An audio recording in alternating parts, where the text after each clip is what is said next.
دیکھ لیں کتنے فوائد ہیں آپ کو کتب فقہ جو ہے وہ کتنی ابحاث علم حیت و توقیت سے متعلق آ جاتی ہیں، اور جس نے علم توقیت نہ پڑھا ہو اس کو بنیادی اصطلاحات بھی نہ معلوم ہوں تو لازم بات ہے کہ اگر وہ استاد ہے تو وہاں پر اپنے ایک اچھی وضاحت وہ شاید کرنے سے قاصر رہے، اور ایک سرسری سی وضاحت کر کے آگے بڑھ جائے۔ تو جو علم توقیت پڑھا ہوا ہوگا، آپ اگر مدرس بنتے ہیں تو آپ انشاءاللہ بہت اچھی تفہیم جو ہے وہ طلباء کی کر سکیں گے، کہ جس کو اوقات ہی نکالنا آتے ہوں، اب اس کے لیے صبح صادق صبح کاذب اور اسی طرح سائے اصلی کی پہچان، اس کے ناپنے کے طریقے، موسم گرما چھوٹا میں یہ گرما سرما میں چھوٹا بڑا ہو جاتا ہے، اور مثل اول مثل ثانی کو ناپنے کا عملاً جو طریقہ ہے، تو یہ سب اپنے جو نا ایک توقید دان کے لیے مشکل نہیں ہے۔ اصل میں ہمارے یہاں یہ علم جو ہے وہ ناپید ہو گیا، اس کے جاننے والے نہایت قلیل رہ گئے، مدارس دینیہ میں یہ متروک ہو گیا، پڑھانے والے مزارات میں تشریف لے گئے، نتیجہ ہمارے سامنے آ گیا کہ اب جو ہے وہ دور دور تک اس کے اساتذہ جو ہے وہ آسانی سے نہیں ملتے۔ ابھی کچھ عرصہ پہلے الحمدللہ ہمارا مشورہ ہوا ہند کے بڑے ذمہ داران کے ساتھ، تو شعبہ اوقات الصلاۃ ہند بھی قائم ہو گیا الحمدللہ، اور آن لائن کورسز بھی ہند والے خود ہی کروائیں گے اپنے ہند کے لیے۔ نظام الاوقات کی اشاعت کا کام بھی انشاءاللہ بڑھا دیا جائے گا، اور 2024 سے انشاءاللہ جب یہ شروع ہوگا اپنے اگلا جو ہے وہ تخصصات کا دور، تو انشاءاللہ ہند کے اندر بھی تخصص فی توقیت آن لائن ہوگا، یعنی وہاں بالمشافہ ہوگا، اور یہاں سے ہم جو پڑھائیں گے وہ ویڈیو کے ذریعے وہاں چلا جائے گا، یعنی باقاعدہ تخصص فی توقیت کے داخلے ہوں گے، اور کنز المدارس کے تحت اپنے ان کو بھی اسناد جاری ہوں گی۔ تو بالکل آپ تخصص میں آنے سے پہلے آپ کے انتظامات جو ہیں الحمدللہ ہو رہے ہیں، اللہ تعالیٰ کامیابی عطا فرمائے، ہمارے لیے آسانیاں بھی فرمائے۔ اے رضا ہر کام کا ایک وقت ہے، دل کو بھی آرام ہو ہی جائے گا انشاءاللہ۔ اچھا، ہند کے اندر میں پچھلی بات مکمل کر لوں، ہند کے اندر جو ہے الحمدللہ عز و جل تخصص توقیت کا بھی آغاز ہوگا، اور ساتھ ساتھ جو نا ایک اور بھی قدم اٹھایا جا رہا ہے کہ تمام دور حدیث کے درجات میں لیول 1 پڑھایا جائے گا، تاکہ ہمیں اچھے طلباء جو تخصص توقیت کے لیے ملیں۔ میں نے کہا یہ تو بہت اچھی بات ہے، اور ہو سکتا ہے کہ ہند والوں کو دیکھ کر پاکستان والوں کو بھی اپنی جو ہے وہ فکر ہو جائے کہ ہمارے ہاں بھی ہونا چاہیے۔ اچھا ہے، ماشاءاللہ فائدہ ہوگا انشاءاللہ۔ ہمارے ریسرچ گروپ کے عبدالعزیز اتاری حیدرآباد سے، جو ماشاءاللہ اپنے استاد بھی ہیں اور آج کل لیول 3 والوں کو پڑھا رہے ہیں، تو ان کا سوال ہے اپنے کہ جو لیول 4 ہے اس میں کیا کچھ پڑھایا جائے گا، اور اس کی اہمیت کے بارے میں کچھ بتایا جائے۔ الحمدللہ دعوت اسلامی کے شعبہ اوقات الصلاۃ کے تحت جو ہے وہ علم توقیت کے مختلف لیول، مختلف درجات کا سلسلہ جاری و ساری رہتا ہے، اور فی الحال ہمارے 4 درجات ہیں۔ پہلے درجے میں تقریبی اوقات ہیں، نصاب توقیت حصہ اول، پھر دوسرے درجے میں تحقیقی اوقات ہیں، تیسرے درجے میں جو ہے وہ سمت قبلہ کے مختلف قواعد، جن میں خصوصاً اعلیٰ حضرت رحمۃ اللہ تعالی علیہ کے بیان کردہ 10 قاعدے جو روئے زمین کو کافی ہیں وہ بیان کیے جاتے ہیں، اور چوتھے لیول میں ہم جو ہے وہ اپنے اکابرین کی کتابوں سے مختلف ابحاث جو ہے انشاءاللہ تعالی ہم پڑھیں گے. تو اس کی اپنی جگہ پر اہمیت ہے، لازمی بات ہے فتح رضویہ شریف سے استفادہ کرنا آ جائے گا، اور دیگر کتابیں توضیح الافلاق ہے، قبلہ نما ہے، ضد توقید ہے، تو ان کتابوں سے بھی استفادہ کرنا آئے گا، اور کچھ نئے نئے قاعدے بھی ہو سکتا ہے سامنے آئیں. اور یہ علم ابجد والی جو گنتی ہوتی ہے نا، اس میں جو اعلیٰ حضرت رحمۃ اللہ تعالی نے جو حل فرمایا استخراج اوقات کو، تو یہ سمجھنا بڑا امپورٹنٹ ہوتا ہے. تو یہ سب چیزیں انشاءاللہ تعالی لیول 4 میں شامل ہوں گی جو میری معلومات. تو لیول 4 بالکل کرنا چاہیے کہ لیول 4 کر کے جو ہے آپ بزرگوں کی کتابوں سے زیادہ استفادہ جو ہے وہ کرنے میں کامیاب ہوں گے. اب آن لائن اتنا وقت نہیں ہوتا کہ سبقاً ایک ایک کتاب ایک ایک باب ہم اپنے پڑھ سکیں، لیکن ایک اسلوب مل جائے گا، ایک طریقہ مل جائے گا، کچھ منتخب شدہ چیزیں آپ پڑھ لیں گے، باقی اس کی مدد سے اگر محنت کریں، کوشش کریں، تو پھر آپ اپنے گھر بیٹھ کر جو اسباق آپ کے رہ جائیں گے وہ اسباق بھی آپ مکمل کر سکیں گے. اور آپ چاہتے ہیں نہیں ہم اپنے بالمشافہ پڑھیں، تو پھر آپ کو تخصص فی توقید میں داخلہ لینا ہوگا، لیکن اس کے لیے پھر جامعۃ المدینہ سے فارغ التحصیل ہونا ضروری ہے، اور یہ تو مخصوص مقامات پر ہوتا ہے. لہٰذا یا تو آپ کو اپنے پاکستان آنا پڑے گا کراچی شہر، یا پھر آپ ہند کے اندر جو انشاءاللہ 2024 سے کر سکیں گے. صلو علی الحبیب صلی اللہ تعالی علی محمد. یہ لیول 4 کی جو اپنے ٹاپکس ہیں وہ یہ اپنے مجھے بھیجے گئے ہیں ماشاءاللہ. ابتدائی تعریفات، تعدیل مروج، قاعدہ دوم طلوع و غروب. جی ہاں، یہ بہت اہم قاعدہ ہے فتح رضویہ شریف کا، اور تھوڑا سا دشوار بھی ہے لیکن ہے بہت اچھا قاعدہ. نصف النہار، ذہب کبریٰ، سمت قبلہ، قاعدہ اولا، سمت قبلہ، قاعدہ ثانی. ماشاءاللہ. یہ ضد توقید سے بہت کچھ ہو گیا، اور اس کے بعد جو ہے پھر منار التوقید کو بھی شامل کیا ہے ماشاءاللہ. اس کے بھی جو استخراج اوقات کے قواعد ہیں وہ بھی انشاءاللہ لیول 4 میں پڑھائے جائیں گے. بہار شریعت سے کچھ منتخب ابواب لیے ہیں، اور توضیح الافلاق جو ہے وہ تقریباً روزانہ 10 صفحات جو ہے توضیح الافلاق سے پڑھائے جائیں گے. پھر توضیح توقید کے بھی جو ہے وہ روزانہ تقریباً 6 صفحات پڑھائے جائیں گے. پھر فتح رضویہ شریف سے ابحاث لی گئی ہیں. لازم بات ہے فتح رضویہ شریف مکمل تو نہیں ہو سکتی، بہت بڑی ہے فتح رضویہ شریف، لیکن پھر بھی ماشاءاللہ بہت کچھ لیول 4 میں شامل کیا گیا ہے. سبحان اللہ، ماشاءاللہ. اللہ کرے آپ یہ سب پڑھنے میں کامیاب ہوں، اور میں بھی پڑھنے میں کامیاب ہوں ماشاءاللہ. تو لیول 4 جو کریں گے وہ تو بڑے خوش نصیب ہیں طلبہ کرام کہ وہ بزرگوں کی کئی کتب سے، جن میں حیت بھی ہے اور جن میں توقید بھی ہے، بھرپور استفادہ انشاءاللہ تعالی کر پائیں گے. صلو علی الحبیب صلی اللہ تعالی علی محمد. جی ہاں، معرفت الہی کا ذریعہ ہے الحمدللہ یہ علم جو ہے، اور سب سے بڑا کرتا دیکھیں یہ ہے کہ ہمارے اپنے نماز روزوں کی حفاظت کا اہتمام ہے نا.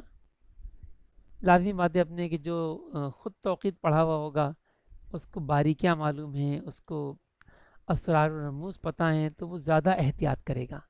اور پھر اگر اللہ توفیق دے تو آپ دوسروں کے لیے ہدایت کا ذریعہ بنیں، اور آپ کے ذریعے دوسروں کے اوقات کار سحر و افطار درست ہوں. تو اب جیسے اپنے آپ لوگ یہ کر سکتے ہیں کہ دیکھیں جہاں جہاں آپ کا اثر رسوخ ہے اور وہاں پر نظام الاوقات کو شائع کرنے کی حاجت ہے تو ترغیب دلائیں اور وہاں پر نظام الاوقات شائع کروائیں.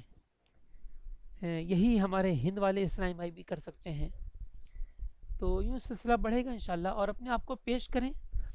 اگر ہمارے وسیم افضل بھائی جو ہیں اسکول ٹیچر بھی ہیں، اگر یہ اسکول کی چھٹیوں میں کوئی کورس رکھ لیں اسکول کے اندر، اور اپنے کبیر والا کے جو ہے وہ جہاں بھی ان کا اسکول ہے آس پاس کے ہائی اسکول کے اپنے جو ہے وہ 9-10 کی کوئی قید لگا کر بچوں کو بلا لیں اور ان کو پڑھائیں، کیسا ہے؟ ماشاءاللہ آپ نے لیول 3 پڑھا ہے، تو اب یہ تو نہیں کہا جائے گا کہ آپ کو پڑھانا نہیں آتا، اور آپ تو پہلی ٹیچر ہیں ماشاءاللہ. تو جو ٹیچر ہوتا ہے اس کے لیے تو اور آسان ہوتا ہے کہ اس کو ایک پڑھانے کا تجربہ تو ہے نا. اب صرف علم حاصل ہو گیا تو جو علم حاصل ہوا ہے نیا وہ پڑھانا شروع کر دیں گے، کوئی مسئلہ نہیں ہے. تو بالمشافہ ہمارے کورس ہوئے تھے گزشتہ سال، لیکن ہمارے تو یہ کہ جو ہے وہ جو دینی مدرسے ہیں نا، ہم تو اس کے مطابق ہمیں زیادہ چلنا پڑتا ہے نا. تو ہمارے ہاں جو ہے درس نظامی کے امتحانات عام طور پہ شعبان المعظم کے شروع میں ہوتے ہیں. تو پھر ہم نے شعبان المعظم کے دوسرے ہفتے میں کورسز رکھے تھے الحمدللہ. تقریباً پاکستان میں جو ہے وہ 7 مقامات پر یا 8 مقامات پر، اور ہند میں 2 مقامات پر الحمدللہ ہمارے کورس ہوئے تھے. تو آنے والا سال انشاءاللہ ہمارا اضافہ ہوگا. تو اچھا آپ اپنے حساب سے دیکھ لیں کہ جب اسکول کی چھٹیاں ہوں جب رکھیں، اس میں موسم سرما کی چھٹیاں بھی لی جا سکتی ہیں اور موسم گرما کی چھٹیاں بھی لی جا سکتی ہیں. آپ کی پوری مدد کی جائے گی کس دن آپ کو کتنا پڑھانا ہے. یہ پورا سلیبس وغیرہ آپ کو دے دیا جائے گا. مولانا سجاد مدنی صاحب جو آپ کے استاد ہیں، تو کورسز کے ہمارے ذمہ دار ہیں، وہ انشاءاللہ آپ کو یہ بھی چیزیں پرووائڈ کر دیں گے. تو یہ چیزیں مشکل نہیں ہوں گی آپ کو، اور آپ انشاءاللہ بآسانی کورس کروا سکیں گے. اور اگر آپ سمجھتے ہیں کہ میں اپنے جو ہے وہ طلبہ کو نہیں، میں ٹیچروں کو پڑھانا چاہتا ہوں، تو ہماری طرف سے اجازت ہے، آپ ٹیچروں کو پڑھائیں. پھر ٹیچرز میں دوسرے اسکول کے ٹیچرز کو بھی بلا لیں، پروفیسرز کو بھی بلا لیں. یوں اس طرح اپنے جو ہے وہ ایک اچھا سلسلہ ہو سکتا ہے، اور آپ کے ذریعے علم کا فیضان عام ہو سکتا ہے. ماشاءاللہ تشریف لے آئے ہمارے شعبہ توقید کے کورسز کے ذمہ دار مولانا سجاد مدنی. کہاں چلے گئے تھے آپ قبلے کا نشان لگانے؟ اچھا یہ فیروزہ چلے گئے تھے، دور تھوڑا. اچھا یہ بتائیں مولانا سجاد صاحب کہ یہ لیول 3 تو تھا ہی سمت قبلہ پر، تو یہ جتنے طلباء نے پڑھا ہے یہ اپنے اپنے شہروں میں انہوں نے کیا دعوت اسلامی کے نگران صاحبان کو بتایا کہ جی اپنے ہم پڑھ چکے ہیں، اب ہم سے قبلے کا نشان لگوانے کے لیے ہمیں جو ہے وہ خدمت کا موقع دیں، اور پھر یہ اپنی کارکردگی دیں گے کہ الحمدللہ اپنے اس مہینے ہم نے 1 نشان لگایا یا 2 نشان لگایا. ایسی کارکردگی ہونی چاہیے نا، چاہے وہ ہند والے ہوں یا چاہے پاکستان والے ہوں. بھئی اتنا کچھ آپ کو دعوت اسلامی نے دیا الحمدللہ، وہ بھی فی سبیل اللہ، کہ آپ کو علم توقید کے ایسے مشکل قاعدے، وہ بھی بزرگوں کے، الحمدللہ آپ کو پڑھا دیے گئے. ٹھیک ہے، اب اس کا وہ بھی تو ہو نا اپنے آؤٹ پٹ. سب اپنے جو اس ذمہ داری کو قبول کریں کہ ایک تو یہ کہ پہلی فرصت میں آج ہی آپ اپنے ذمہ دار کو پہلے تو بتائیے کہ الحمدللہ ہم نے علم توقید کے 3 لیول پڑھ لیے ہیں، اور سمت قبلہ بھی ہم نے پڑھا ہے تفصیلاً. تو ہم چاہتے ہیں کہ کوئی بھی نئی مسجد بنے ہمارے شہر میں تو آپ ہمیں خدمت کا موقع دیں. کون کون تیار ہے؟ ہاں آپ کی طرف سے اگر پیغام جائے گا تو پھر وہ ذمہ داران جو ہیں وہ انشاءاللہ اپنے ان کو وہ کریں گے. اور اپنے لیکن یہ پھر بیچارے کرایہ ورایہ کیسے خرچ کریں گے؟ یہ تو کہیں بھی بلا لیں گے ذمہ دار ان کو. تو ان کے لیے پھر ایسا کر لیں ہاں. دیکھیں بعض وقت تو ایسا ہوتا ہے کہ 2-4 کلومیٹر کا فاصلہ ہوتا ہے، انسان خود بھی اپنے ثواب کی نیت سے اپنا پیسہ خرچ کر کے بھی موٹر سائیکل وغیرہ پہ چلا جاتا ہے. اور اگر دور ہو تو یہ کیا جا سکتا ہے کہ ابھی نگران صاحب سے کہا جائے کہ دیکھیں تھوڑا دور ہے، اگر کوئی ہمیں آ کر لے جائے یا آنے جانے کا اپنے جو وہ کوئی اپنے پیٹرول کا انتظام ہو جائے تو یوں بھی ترکیب بنائی جا سکتی ہے. جی لیکن اپنے شہر میں تو خدمات انجام دینی چاہیے، اور ہر ایک کا شہر بڑا بھی نہیں ہوتا ہمارے کراچی کی طرح، چھوٹے چھوٹے شہر بھی ہوتے ہیں. تو انشاءاللہ آپ کو بہت مزہ آئے گا. آئیے میں آپ کو مدنی بہاریں سناتا ہوں تھوڑا.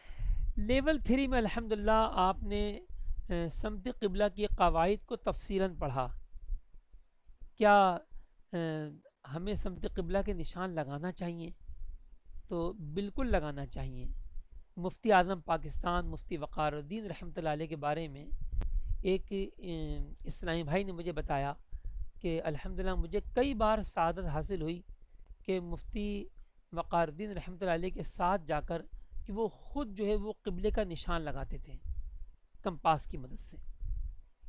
اب دیکھیں اتنے بڑے مفتی ہیں, مفتی اعظم پاکستان کہلاتے ہیں اور قبلے کا نشان لگا رہے ہیں. تو معلوم ہوا کہ قبلے کا نشان لگانا یہ کوئی چھوٹے موٹے لوگوں کا کام نہیں ہے, یہ تو عظیم الشان اور ہمارے اکابرین کا کام ہے. نمبر 2, قبلہ مفتی احمد القادری صاحب ہند, یہ پہنچے اپنے شکاگو امریکہ. تو امریکہ کے اسلامی پریشان تھے, ایک وہاں پر سمت قبلہ کا مسئلہ کھڑا ہو گیا تھا اور 1500 مسجدیں شمال مشرق میں بنی ہوئی تھیں, لیکن کچھ لوگوں نے یہ دعویٰ دائر کر دیا کہ نہیں, شمال مشرق نہیں بلکہ امریکہ کا قبلہ جنوب مشرق ہے.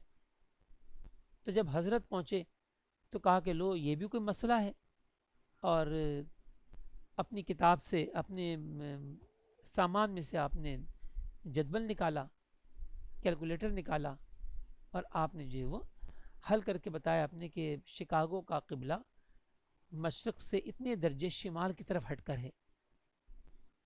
تو دیکھیں ہمارے اکابرین ہی کا کام ہے کہ وہ رہنمائیاں کریں گے مسجدیں درست ہیں یا نہیں ہیں, اور اگر کوئی سمت قبلہ کے لیے پریشان ہے تو اس کی پریشانی بھی دور کریں گے.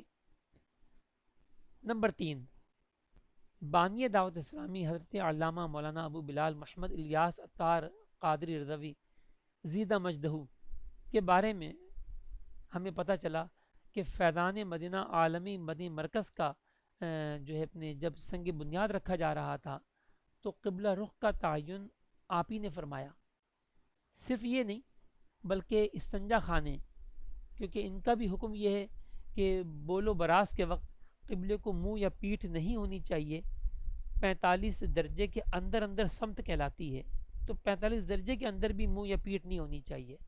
تو امیر اہل سنت نے بنفس نفیس جو ہے وہ جو استنجا خانے تعمیر ہو رہے تھے باتھ روم, تو اس کے اندر جو ہے وہ اپنی زیر نگرانی WC کے رخ کا بھی تعین کیا کہ ایسے WC رکھا جائے. سبحان اللہ. تو جب یہ اکابرین ہمارے اپنے جو ہے وہ سمت قبلہ کے حوالے سے اپنی خدمات پیش کریں اور اس کام میں کوئی عار نہ سمجھیں, تو کیا ہمیں سمجھنا چاہیے, ہمیں بھی اپنے آپ کو پیش کر دینا چاہیے. یہ اپنے مولانا سجاد صاحب, یہ تو آپ ہر ایک کی کارکردگی لیں. آپ لیول 3 جس نے کیا ہے, اب وہ سمت قبلہ کے نشان کے لیے اپنے آپ کو اپنے شہر کے نگران کے سامنے پیش کرے.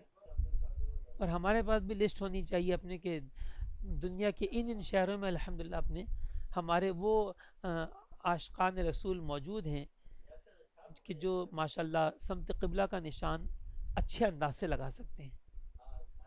ان کو تو ماشاءاللہ سب پڑھا دیا نا آپ نے, یہ تو سن شیڈو کی مدد سے بھی لگا دیں گے, اور یہ تو کمپاس کی مدد سے بھی لگا دیں گے. ان کو تو گوگل ارتھ بھی آپ نے سکھایا ہوگا. الحمدللہ الحمدللہ. تو اور کیا چاہیے.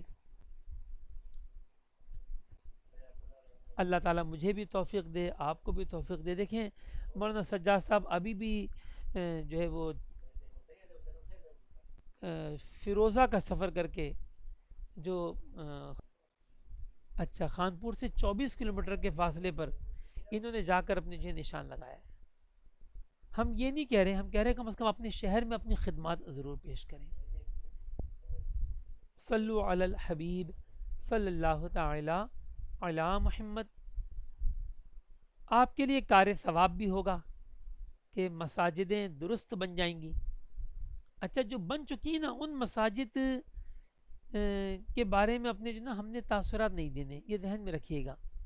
خاص کر اپنے ہند والے بہت احتیاط کریں کہ جو مساجدیں بنی ہوئی ہیں اور ہمارے علماء اہل سنت کی زیر نگرانی تعمیر ہوئی ہوں، اور اب ان میں برسہ برس سے 10 20 40 50 60 سالوں سے وہاں پر نمازیں ہو رہی ہوں، اور ان میں ہم کوئی خطا پائیں کہ وہ 10 درجے 12 درجے 8 درجے 15 درجے وہ پھری ہوئی ہیں، تو ہم خاموشی اختیار کریں.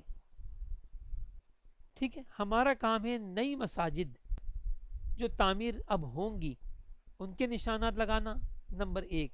نمبر دو، مسجد تو پرانی ہے لیکن وہ پہلے عارضی بنی ہوئی تھی، اور اب اس کو شہید کر کے اثر نو اپنے اس کو تعمیر کیا جا رہا ہے نئے انداز سے، تو پھر اس میں پھر چینجنگ آسان ہوتی ہے، تو اس کے اندر ہم اپنی جو ہے تبدیلی کرنا بھی آسان ہوتا ہے. تو وہ مشاورت کر کے اعتماد میں لے کے ہم جو ہے وہ اس کو بھی ہم نیا رخ دیں گے، تاکہ اپنے صحیح خطوط پر اپنے جو ہے مسجد استوار ہو، قائم ہو. اور اپنے مرکز سے بھی رابطے میں رہیں گے مولانا سجاد مدنی صاحب سے، تاکہ اپنے جو ہے کوئی ایسا نہ ہو کہ اپنے جو آپ نے جو سیکھا اس میں کوئی کمی بیشی باقی ہو، تو اس کی وجہ سے کوئی کمی رہ جائے.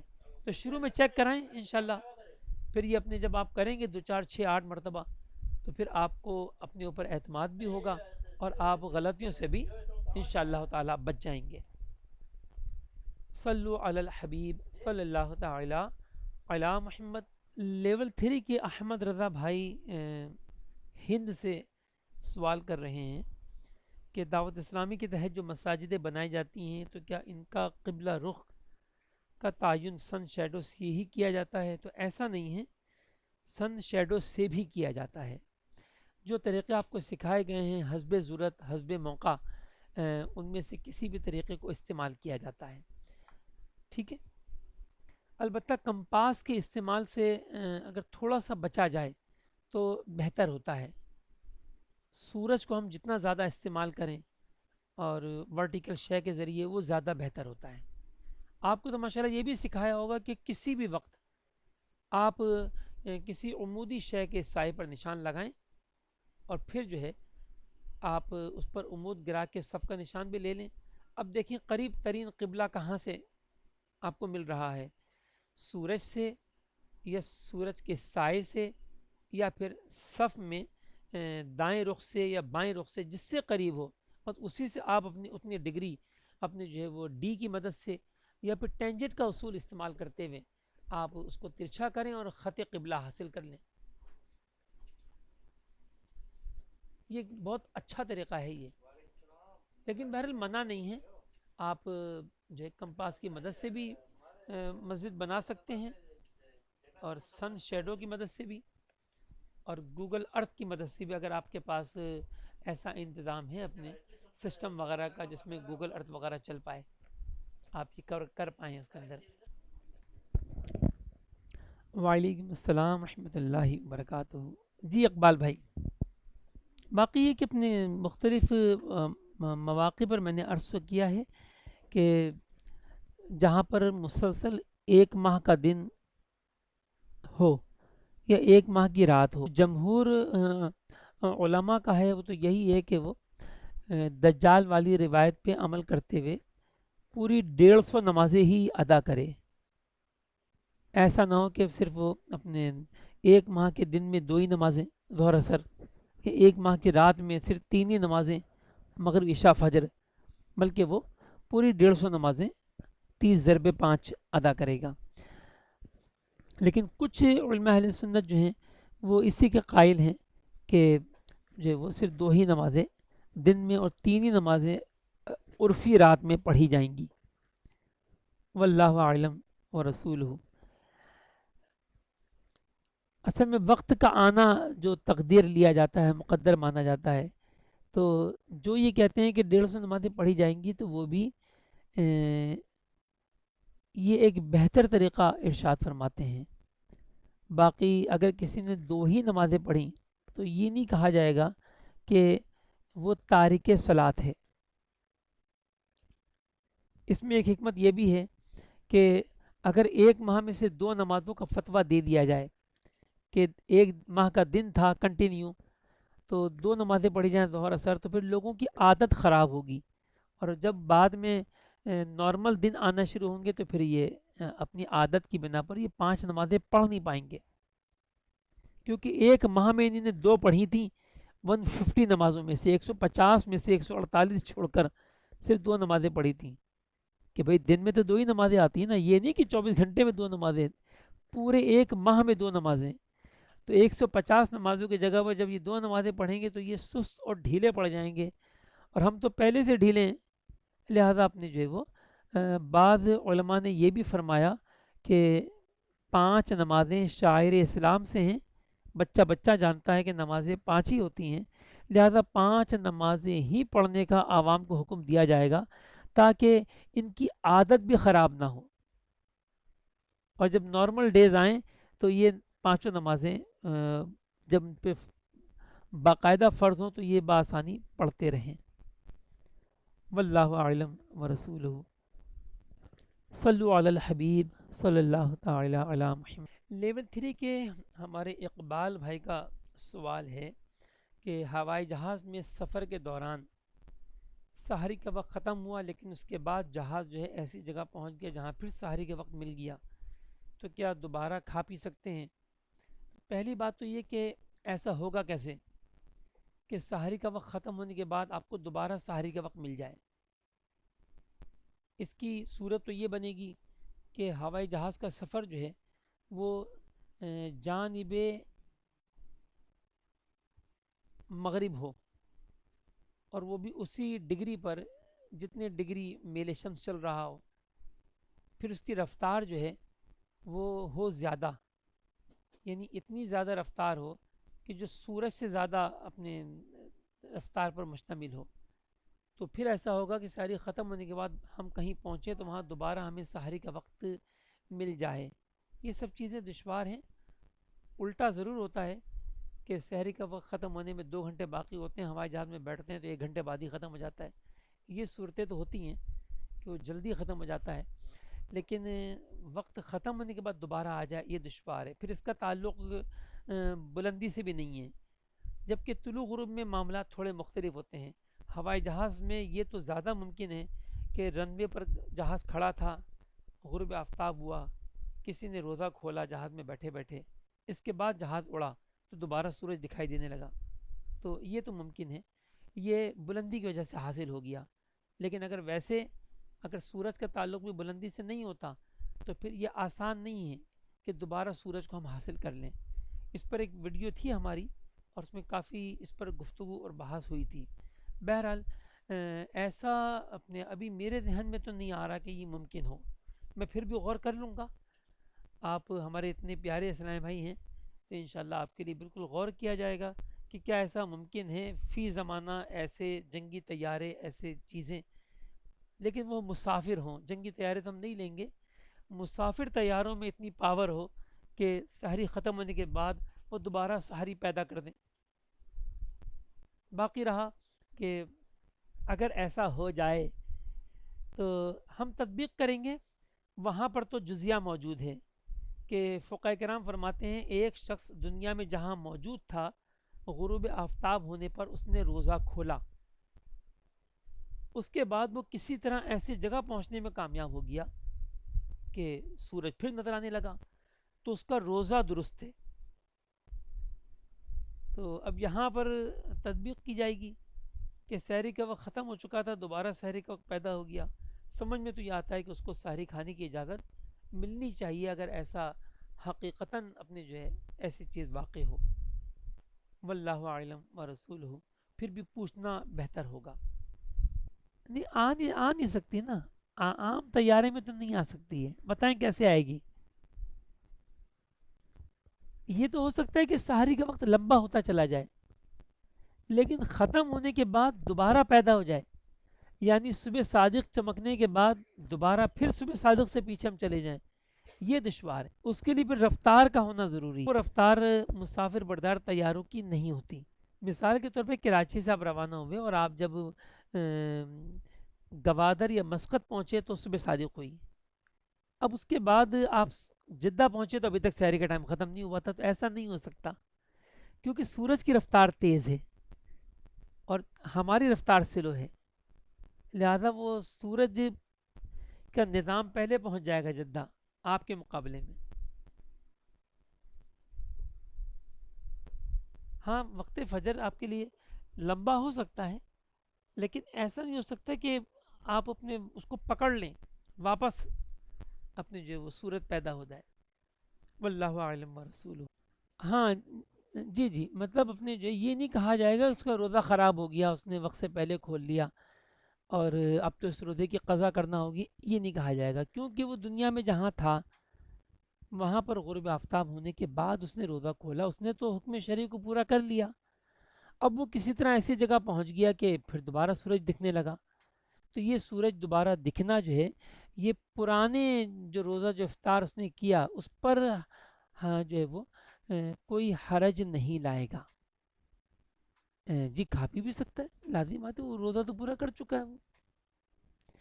وہ غروب آفتاب میں تو ایسا ممکن ہے، لیکن صبح صادق میں جو جیسا سوال کیا اقبال بھائی نے، وہ ممکن تو ہے، اس کے لیے رفتار بہت زیادہ چاہیے. غروب آفتاب میں معاملہ اونچائی والا ہے، اور اونچائی بندہ جلدی حاصل کر لیتا ہے کہ ہوائی جہاز کی جو پہلی جست ہوتی ہے جب وہ اپنے رنوے سے اڑتا ہے تو وہ پہلے آدھے منٹ میں 1 منٹ میں وہ 5,000 فٹ کی بلندی پا لیتا ہے. اب 5,000 فٹ کی اونچائی پر جو سورج ڈوبتا ہے وہ ڈوبتا ہے 6 منٹ تاخیر سے، اور جہاز کو پہنچنے میں لگا 1 منٹ، اس کا مطلب 5 منٹ پھر باقی بچ گئے. تو یہ وہ چیز ہے کہ وہاں پر یہ چیز ممکن ہے. اور آپ قربان جائیں فقہ کرام کے کہ یہ تو نہیں فرما رہے کہ ہوائی جہاز کے ذریعے، بس کہہ رہے ہیں کسی طرح ایسی جگہ پہنچنے میں کامیاب ہو جائے کہ سورج دوبارہ دکھائی دینے لگے. تو اب تو باقاعدہ وہ چیزیں عملاً واقع ہو گئیں اور ہوائی جہاز ہمارے سامنے موجود ہے، اور ایسا بالکل ممکن ہے اور ہوتا بھی رہتا ہے. یہ مثال تو آ جاتی ہے آپ کے ساتھ جب بھی ایسا ہوگا کہ جو وہ آپ رنوے پر تھے، جہاز میں بیٹھے ہوئے تھے، جہاز تیار کھڑا تھا اڑنے کے لیے، تو اب آپ نے وہاں پر وقت مغرب ہوا، سورج ڈوبا، آپ نے روزہ افطار کیا، اس کے بعد جہاز اڑ گیا، تو دوبارہ سورج کو آپ دیکھ لیں گے، کیونکہ آپ بلندی میں پہنچیں گے تو اس بلندی پہ سورج بھی غروب نہیں ہوا، لہٰذا وہ دکھنے لگے گا. صلو علی الحبیب صلی اللہ تعالی علی محمد. ٹھیک ہے، اپنا خیال رکھیں، اور جو سیکھا ہے اس کی دہرائی بھی کرتے رہیں، اور اپنے شہر کے نگرانوں کو سمت قبلہ کے حوالے سے اپنی خدمات پیش کر کے مولانا سجاد صاحب کو اپنی کارکردگی بھی دیجیے. جزاکم اللہ خیرہ. السلام علیکم ورحمۃ اللہ وبرکاتہ.